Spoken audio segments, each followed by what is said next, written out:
Eccoci qua, Marisa, come stai? Dopo questo periodo, Ciao cara! Tutto bene? Sì, sì, tutto bene, dai. Ci siamo Che... caricati col Natale, le festività, qualche chilo anche, non solo qualche emozione, ma gestiremo il tutto.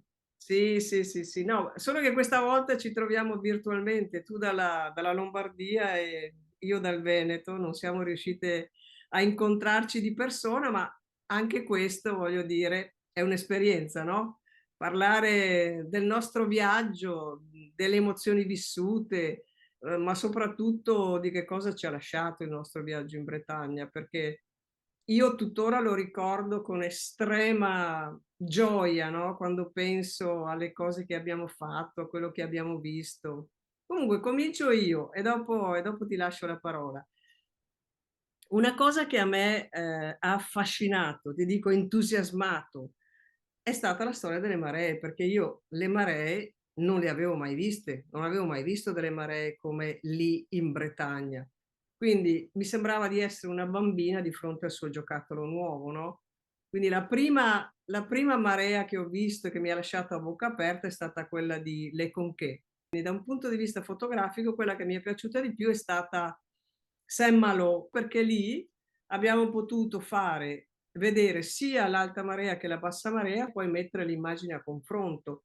E quindi anche per chi non le ha mai viste, guardando queste immagini si rende conto di cosa voglia dire che hai 200 metri di strada, di spiaggia libera semplicemente data dal ritiro del mare, no? Perché sennò quella spiaggia così grande non ci sarebbe.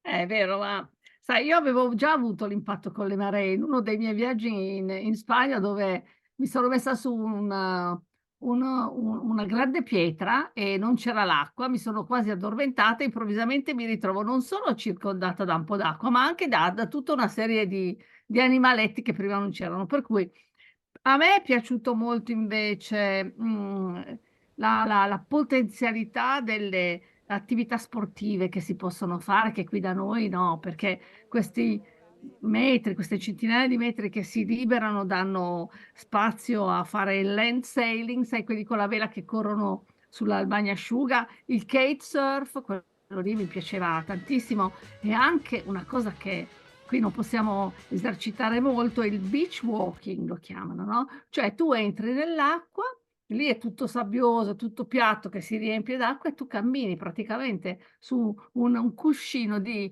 sabbia e sei immersa fino al torace e cammini normalmente, e senti la forza la forza dell'acqua, no? Che questa è una cosa che si può fare quando le spiagge sono grandi, sono lisce, non ci sono sassi, eccetera. Per quello mi è piaciuto tanto. Ecco. Mhm. Beh, ovviamente le maree non sono stata le uniche cose che mi sono piaciute. Mi sono piaciuti molto anche i fari. E tra tutti quello che mi è piaciuto di più è stato Plumanac, quello sulla costa di granito rosa, perché è in armonia con la natura, perché devo dire che l'hanno costruito bene, hanno utilizzato le pietre dello stesso colore delle rocce che costituiscono appunto questa costa e quindi è tutto armonizzato.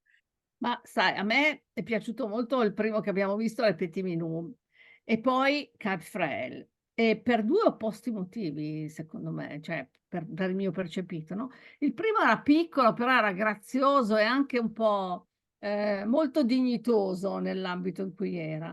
Resiliente perché nonostante fosse piccolo, lui era là col suo ponte, bello. E poi, come dici tu, Capfrel, e Capfrel perché era maestoso ed esprimeva questa forza di baluardo su un'ampia brughiera, su un pezzo di mare che era aggrappato, insomma, tra le rocce e il mare, con questa maestosità, no? Con le due costruzioni laterali, quello mi ha molto colpito. Ecco, non l'abbiamo potuto visitare, ma Ci sono state delle persone che mi hanno chiesto, ha detto, ma perché avete dato questo titolo In viaggio verso le luci? Allora io ho risposto, poi continui tu, ma comunque io ho risposto, ho detto, sicuramente il primo motivo è perché andavamo a visitare qualcosa come 7, 8, 9 fari, non mi ricordo neanche quanti ne abbiamo visti. I fari sono luci e quindi in viaggio verso le luci, però poi abbiamo trovato qualcos'altro. Ah, sì, sì, beh, credo che questo sia il bello del viaggiare, no, perché chiaramente i fari sono luci e sono le luci nell'oscurità di un mare che non ha altri riferimenti possibili, per cui se soprattutto in quel pezzo di costa molto particolare, quel Canal du Fu, riesci a prendere il percorso di navigazione solo se segui i fari, per cui è molto importante. Però nel nostro definire un titolo, secondo me, noi siamo stati un pochino illuminati, no, comunque abbiamo pescato in questa irrazionalità, ma percettiva, perché poi, mhmm, abbiamo trovato una serie di luci diverse, no, da siamo partiti dalla luce sorgente così, dal risveglio del mattino, ma abbiamo visto anche delle luci bellissime nel tramonto della sera. È come se, in qualche modo avessimo notato la vita che nasce, la vita che si riposa e poi durante il giorno queste vetrate che in queste chiese, anche umili, riflettevano luci diverse, no, questo giochi di luci, per cui è come se in qualche modo abbiamo portato la nostra anima a percepire attraverso la luce qualche cosa di più, ecco, secondo me, qualcosa che non era previsto razionalmente, ma noi cercando la luce ne abbiamo trovate delle altre. Ah, poi l'altra storia è quella delle leggende, perché noi nel titolo Ah! abbiamo messo anche tra sacro e profano, miti e leggende, e di leggende ne abbiamo lette e sentite in Bretagna. Ad esempio, io mi ricordo quella della chiesa di Erquy, no? Dove c'era un'acqua santiera e si diceva, la leggenda diceva, ah, forse questa è stata usata come vasca sacrificale perché ha i bordi erano usurati, no? Consumati. In realtà, era perché i contadini andavano lì ad affilare le loro falci, no, nella speranza di avere un raccolto più abbondante. La più Interessante. divertente però, come leggenda, è stata quella dei contrabbandieri.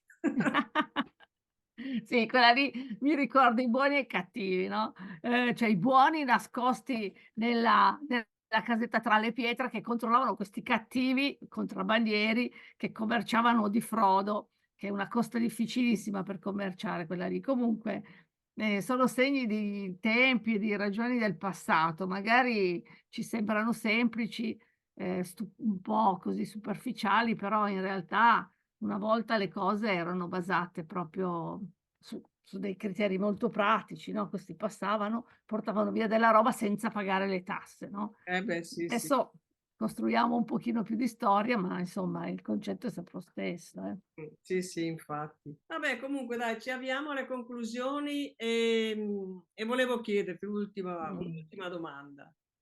Cosa pensi di portarti a casa da questo viaggio? O cosa ti sei portata a casa? Perché in realtà il viaggio è già finito, quindi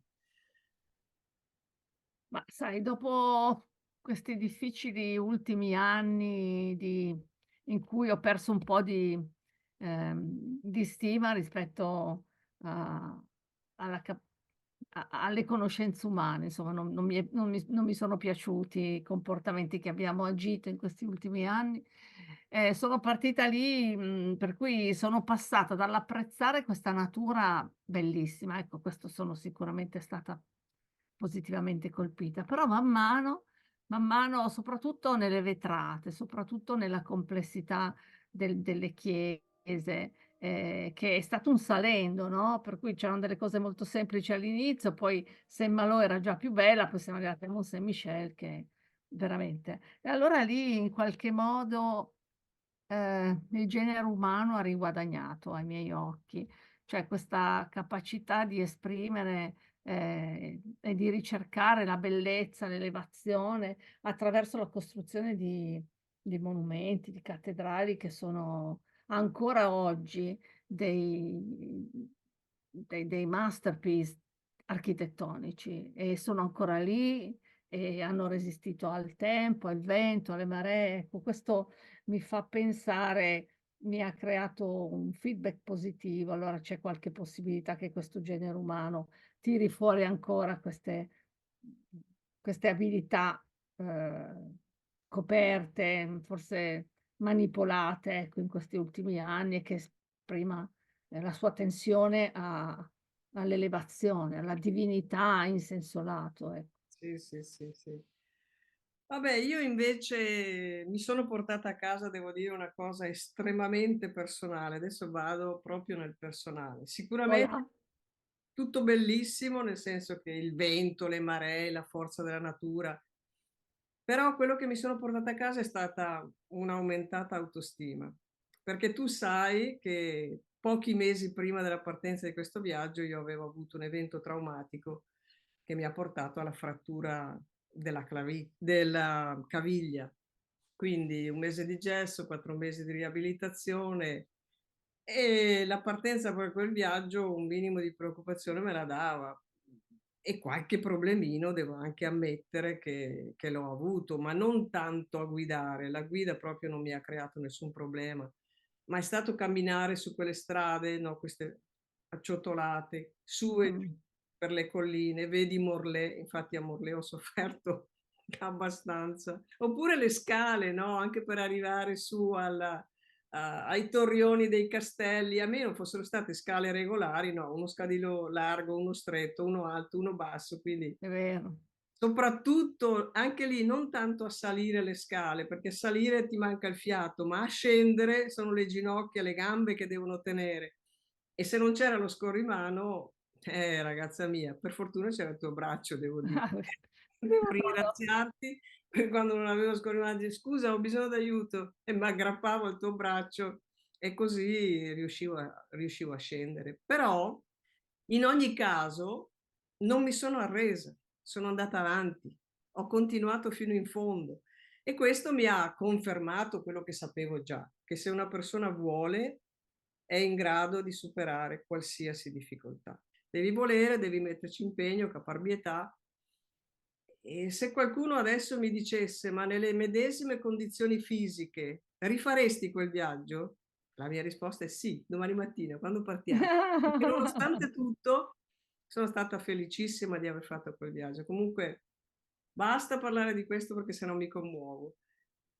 Pensiamo alla prossima avventura, alla nostra prossima. E vai, pensiamo alla prossima. Quindi, Comunque siamo grazie. state gratificate perché abbiamo avuto un tempo molto bello, soprattutto all'inizio. Poi certamente, insomma, tempo locale, però non ha mai fatto tanto freddo. Abbiamo incontrato sempre delle situazioni molto gestibili, per cui tu sei brava da una parte, la Francia è molto organizzata per i camper, dobbiamo dire quello.